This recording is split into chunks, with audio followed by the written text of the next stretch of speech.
ఎలా ఉన్నారు అందరూ? Welcome back to my channel. ఈరోజు నేను చేసిన రెసిపీస్ బెండకాయతో 3 వెరైటీ రెసిపీస్ అయితే చేశానండి. అవైతే చూపిస్తున్నాను ఈరోజు. ముందుగా ఫస్ట్ వచ్చేసి బెండకాయ పచ్చడి అండి. పచ్చడి అనేది చాలా టేస్టీగా ఉంటుంది. బెండకాయ కర్రీ ఇష్టం లేని వాళ్ళు పచ్చడి చేసుకొని తినండి, చాలా బాగా నచ్చుతుంది మీకు. మీరు కూడా ట్రై చేయండి. ఎలా ఉందో కామెంట్ బాక్స్లో తెలియచేయండి. సబ్స్క్రైబ్ చేయండి అండ్ లైక్ చేయండి. ముందుగా దీనికోసం ఒక బాండి తీసుకొని దాంట్లో ఆవాలు, జీలకర్ర, మెంతులు, ధనియాలు, చిన్నులపాయలు, కరివేపాకు, కొత్తిమీర వేసి సిమ్లో పెట్టుకొని ఫ్రై చేసుకోండి. దీనిలో కారం కోసము మనం ఎండుమిర్చి యూజ్ చేస్తున్నాము, పచ్చిమిర్చి అయినా యూజ్ చేసుకోవచ్చండి. ఎండుమిర్చి ఫ్రై అయిన తర్వాత దీంట్లో కొద్దిగా చింతపండు వేసుకొని ఫ్రై చేసుకోవాలి. ఆ ఫ్రై అయిన తర్వాత దీన్ని ఆరబెట్టుకొని పౌడర్ చేసి పెట్టుకోవాలన్నమాట. మిక్సీలో వేసుకొని పౌడర్ చేసుకొని పెట్టుకోవాలి.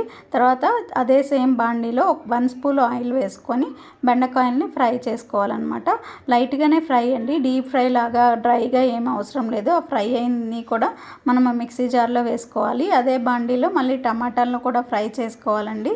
టమాటాలు చిన్న చిన్న ముక్కలుగా ఏం అవసరం లేదు, 2 చక్రాల్లాగా కట్ చేసుకొని టమాటాలని 2 వైపులా నిదానంగా సిమ్లో పెట్టుకొని మరీ మెత్తగా ఏం అవసరం లేదు, లైట్గా ఫ్రై చేసుకొని మళ్ళీ అదే జార్లో వేసుకోవాలండి. ఎందుకంటే బెండకాయలు టమాటాలు సపరేట్గానే ఫ్రై చేసుకోవాలండి. 2 కలిపి ఫ్రై చేస్తే పేస్ట్ లాగా అయిపోతుంది కదా, బెండకాయ జిగురు వచ్చేస్తుంది అనమాట.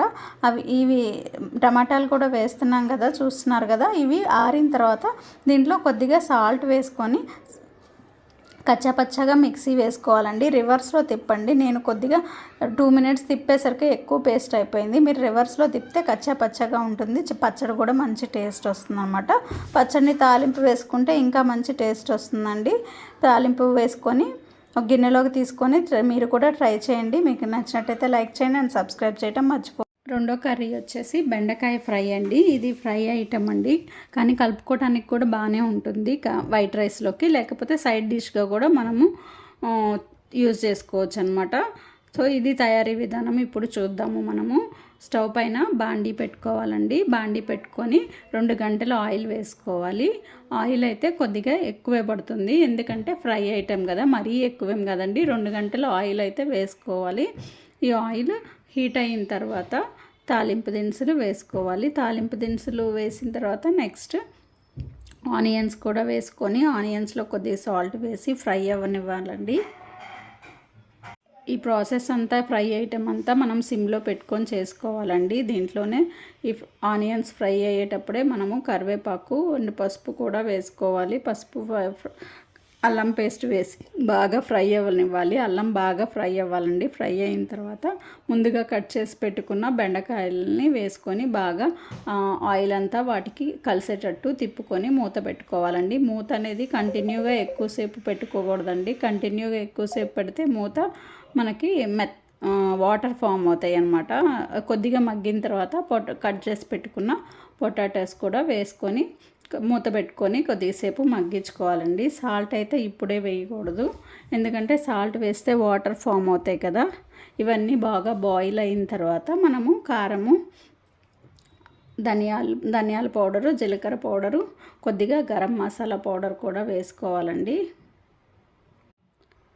చూస్తున్నారు కదా, కారము కర్రీకి తగ్గట్టుగా మనకు ఎన్ని బెండకాయలు తీసుకున్నామో దాన్ని బట్టి వేసుకోవాలండి. ఇవన్నీ బాగా మిక్స్ చేసుకోవాలి. బాగా కారం కూడా మగ్గిన తర్వాత గరం మసాలా కొద్దిగా వేసుకొని మగ్గబెట్టుకొని అప్పుడు సాల్ట్ వేసి కలుపుకోవాలండి. సాల్ట్ వేసుకున్న తర్వాత కొద్దిగా కలిపేసి మూత పెట్టుకుంటే మనకి కర్రీ అనేది మంచి టేస్ట్ వస్తుందండి. ముందే అయితే సాల్ట్ వేయకూడదు. సాల్ట్ వేస్తే బెండకాయల్లో కొద్దిగా మెత్తగా వాటరీగా ఫామ్ అవుతాయి అన్నమాట. ఇది బెండకాయ పొటాటో ఫ్రై. ఇది కూడా మంచి టేస్ట్ ఉంటుందండి. బెండకాయ జిగురు తినలేని వాళ్ళు ఇలా ఫ్రైగా చేసుకొని తింటే బాగుంటుంది టేస్ట్. ఒట్టిగా కూడా తినొచ్చండి, రైస్లోకి చపాతీలోకి కూడా బాగుంటుంది అన్నమాట. చూస్తున్నారు కదా, బెండకాయ అయితే మంచిగా ఫ్రై అయింది, పొటాటో కూడా ఫ్రై అయిందనమాట. మనం ఒట్టిగా అయినా ఒక స్పూన్ తిని చూస్తే టేస్ట్ అయితే చాలా బాగుంటుందండి. మీరు ట్రై చేసి కామెంట్ చేయండి. ఇంకా 3 బెండకాయ కర్రీ వచ్చేసి బెండకాయలు టమాటా వేసి చేస్తున్నామండి కాంబినేషను. దీనికి మనం బాండీ పెట్టుకొని ఆయిల్ వేసుకోవాలి. తాలింపు దినుసులు కొద్దిగా వేగిన తర్వాత దాంట్లోనే మనము ఆనియన్, సాల్ట్ వేసుకొని పసుపు వేసి వేపుకోవాలండి. ఇది సిమ్లో పెట్టుకొని వేపుకోండి. అప్పుడే మనకి ఆనియన్స్ అనేవి మెత్తగా మంచిగా మగ్గుతాయి అన్నమాట.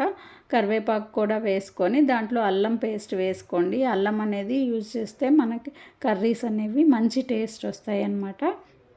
ఇవి ఫ్రై అయిన తర్వాత బెండకాయలు వేసుకోవాలి. కట్ చేసుకున్నట్టు మరీ సన్నగా కాకుండా పెద్దగా కాకుండా మీడియం సైజులో కట్ చేసుకోవాలండి. బెండకాయల్ని కట్ చేసుకొని వేసుకున్న తర్వాత మూత పెట్టుకోవాలండి. దీంట్లో కొద్దిగా మగ్గిన తర్వాత టమాటాలు వేసుకోవాలి. దీంట్లో కూడా సాల్ట్ అనేది తర్వాత వేసుకోవాలి. సాల్ట్ వేస్తే వాటర్ ఊరుతాయి కాబట్టి సాల్ట్ ఇప్పుడే వేయకూడదు. టమాటాలు బాగా కొద్దిగా మగ్గనివ్వాలండి. మగ్గిన తర్వాత అప్పుడు సాల్ట్ వేసుకొని మిక్స్ చేసుకుంటే మనకు వాటర్ అనేది రాదనమాట. వాటర్ ఫామ్ అవ్వవు. ఇది మనకు మగ్గిన తర్వాత కొద్దిగా మనకు తెలుస్తుంది అనమాట, మెత్తబడ్డట్టు ముక్కలన్నీ కొద్దిగా మెత్తబడ్డట్టు తెలిసిన తర్వాత దాంట్లోనే మనము కారము వేసుకొని మిక్స్ చేసుకొని దీంట్లో కొద్దిసేపు ఇట్లాగే మూత పెట్టుకోవద్దండి. మూత పెట్టుకోకుండా మగ్గించుకొని తర్వాత ధనియాల పొడి, జీలకర్ర పొడి వేసుకొని దీంట్లో గరం మసాలా వేయకూడదండి. టేస్ట్ అయితే బాగుండదు. గరం మసాలా, జీలకర్ర, ధనియాలే కొద్దిగా ఎక్కువ వేసుకొని కలిపేసుకొని 5 మినిట్స్ ఆగి మనం దించుకుంటే కర్రీ అనేది మంచి టేస్ట్ అయితే వస్తుందండి. ఇది కూడా చపాతీల్లోకి బాగుంటుంది. మీరు కూడా ఒకసారి ట్రై చేయండి. మీకు నచ్చినట్టయితే అన్ని వెరైటీస్ ఒకసారి ట్రై చేసి మీరు మళ్ళీ కామెంట్ చేయండి. మీకు నచ్చినట్టయితే లైక్ చేయండి అండ్ సబ్స్క్రైబ్ చేయటం మర్చిపోవద్దు. Thank you so much for watching.